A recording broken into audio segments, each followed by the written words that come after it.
Hi, and welcome to episode number 9 of Get Involved Pittsburgh on PCTV. Thank you very much for tuning into the show. My name is Tom Baker, and I'm happy to be back as your host.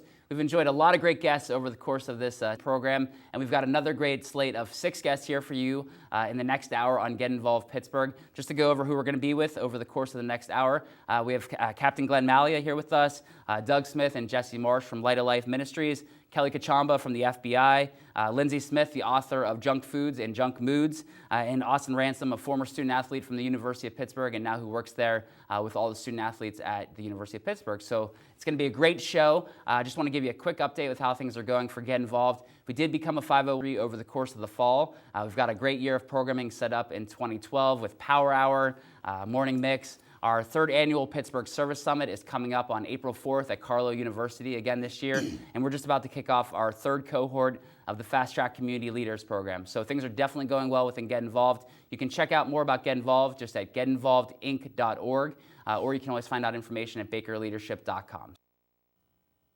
And our 2 final guests on episode number 9 of Get Involved Pittsburgh are 2 good friends of mine. I'm very glad to have them here today. Jesse Marsh and Doug Smith from Light of Life. Thank you very much for coming in. Thanks for having us. So how are things going at Light of Life? Great. Good. And Jesse, if you can just start us off, tell us a little bit about Light of Life and the work that gets done there. Sure. Light of Life Rescue Mission serves the poor and homeless on the north side of Pittsburgh. We serve everyone who comes to us, but that's where we operate out of. We serve men, women, and children, and we focus on homelessness and recovery. Okay. And how many, is it dozens of people a year, thousands? How many people do you serve a year?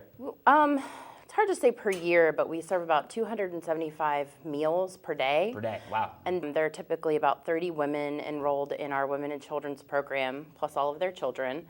And we also have a couple different programs for men, serving about 34 residentially around there. Right. And Doug, I know you're the volunteer coordinator and work with those volunteers to get in there and serve those that need that need a little bit of help. So if you can tell us just who are the volunteers that help out with Light of Life?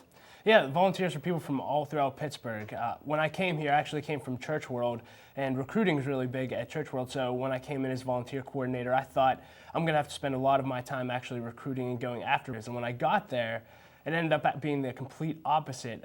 So many people want to help, which is so awesome. We absolutely love that. And they come from churches. We have a lot of church groups that get involved. A lot of local businesses get involved, as well as individuals and their families. So they come from all over North Hills, South Hills, East, West. Glad to hear the North Hills are there. That's excellent. Right. Yeah. What are some things that volunteers do with you, Doug? That, after they kind of go through your training to become official volunteers with Light of Life, what are some of the things that they do? Sure.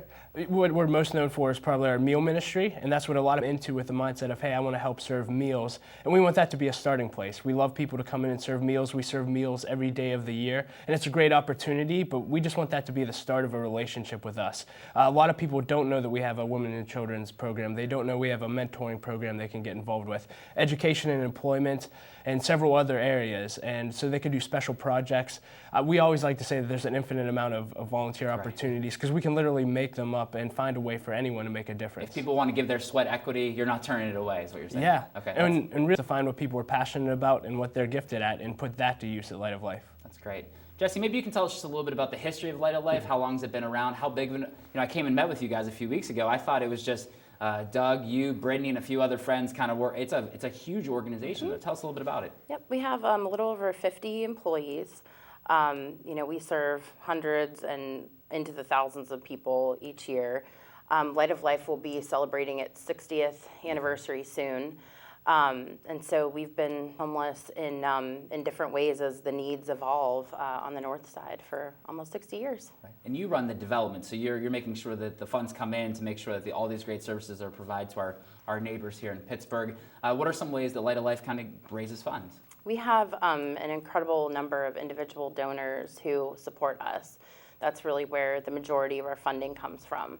So it's everything from the little old lady who sends us $2 in the mail every month faithfully, to people who give significant large gifts to us, around the holidays.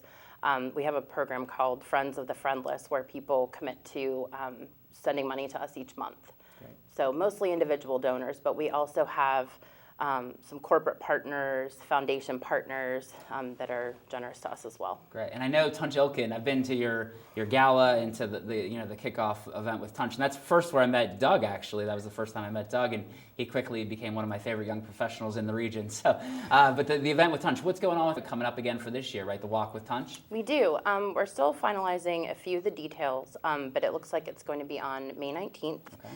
And it's the Tunch and Wolf Walk for the Homeless is what we call it. Can't leave Wolf out. Yep, Wolf's right. a good player. So, Tunch and Wolf, very good. Yep, they're very supportive of us and just do a really great job of promoting the cause and how we help people who are homeless. Right.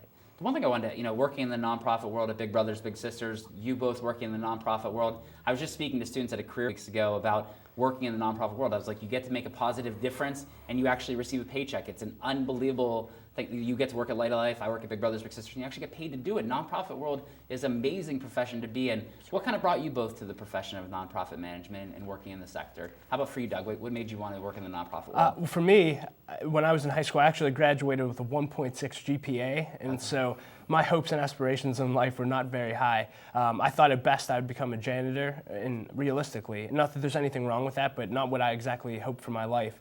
And as I started turning my life around, I actually got my life turned around through church. And so I started interning at a church for free, started learning about passions and gifting. And so I never set out to make a lot of money, but I realized very quickly that I love helping people. Mm-hmm. And so, I interned there for free for 3 years, never made a lot of money, and just absolutely love it and realized, hey, I want to help people no matter what for the rest of my life. And from there came into the nonprofit sector, and I've absolutely loved working at Light of Life. And I'll never pursue money over a job. I always want to pursue. I believe that if you pursue your passion and giftedness, the money will come. Yeah. So I have a lot of friends, to be honest. I have a lot of friends in this region who don't make a ton of money, but love their life. They're out there doing stuff, enjoying it, and giving back. And I have some friends that make a ton of money and don't enjoy that. So I think that your point makes sense. Don't follow just the paychecks. Follow what you're passionate about. How about for you, Jesse? What brought you into the sector? I went to Ohio University and got my degree in advertising. I was the president of the Advertising Association. I was interviewing in New York City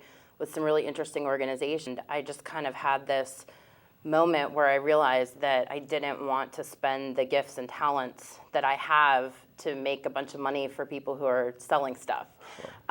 And so, again, there's nothing wrong with that, but that wasn't what I wanted to use my life for. Mm-hmm. And so, much to my parents' chagrin, I took a job making very little money at a very small homeless shelter in Southeast Ohio. And that's how it all started. And I've been in nonprofit for 12 years now, with increasing responsibility and, Sure. There's places in the sector definitely. as well. There's a real career path to be pursued and, lots of leadership opportunities. And the nonprofit sector needs good leaders. Absolutely. When I speak at these colleges, I'm always telling people you can work in this sector, you can earn a living, and we need good people like you to work with us in the nonprofit world to make a difference and give back. That's great. Yeah. I know Doug's a big goal setter. Jesse, I'm guessing you're probably a little bit of a goal setter. I don't know. Doug's, it seems like a pretty focused man, though. What are some of your goals for the two of you for 2012? Sure. I'm also a writer, and I blog. I blog for a website called brightzoo.com. Brightzoo.com? Okay. Mm-hmm. And I blog about being a busy mom who is working and involved in the city, kind of the humorous side of parenting.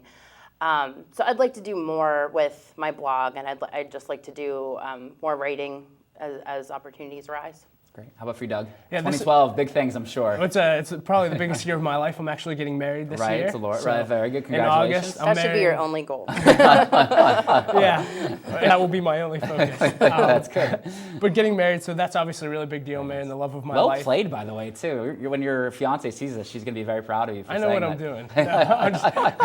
You can edit that out. But getting married, and on the other hand, my goal every year, then there's different avenues to getting there, is just to increase my influence and make a bigger impact than I made the year before. So through writing and speaking, I'm really passionate about those two things.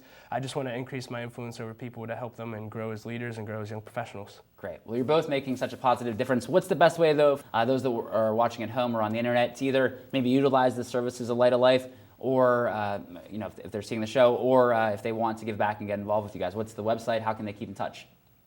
Yeah, I would say, hey, if you're passionate about it, if I just come out, if you're interested at all, you can actually just go to our website at lightoflife.org, and you'll see a link for the volunteer application on the right-hand side.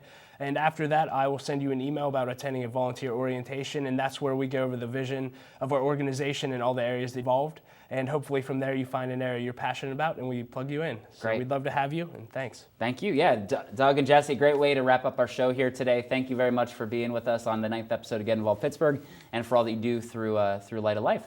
That wraps up our episode here today. Hope that you enjoyed it. Hope that you learned a lot through our guests. There's absolutely no reason to ever be bored in Pittsburgh. There's so much to do in our city. We learned that from all 7 of our terrific guests here on the show today. There's so many ways to give back, and through enjoying the culture and the sports and all the great things that we have here to do in the city. So please stay busy. Please stay active. I know that it's going to be cold potentially when you're watching the show, but do something positive today to make a difference in our region. Again, it's Tom Baker. Very proud to be your host here on Get Involved Pittsburgh, and let's make a difference in our city today. Thanks for tuning in.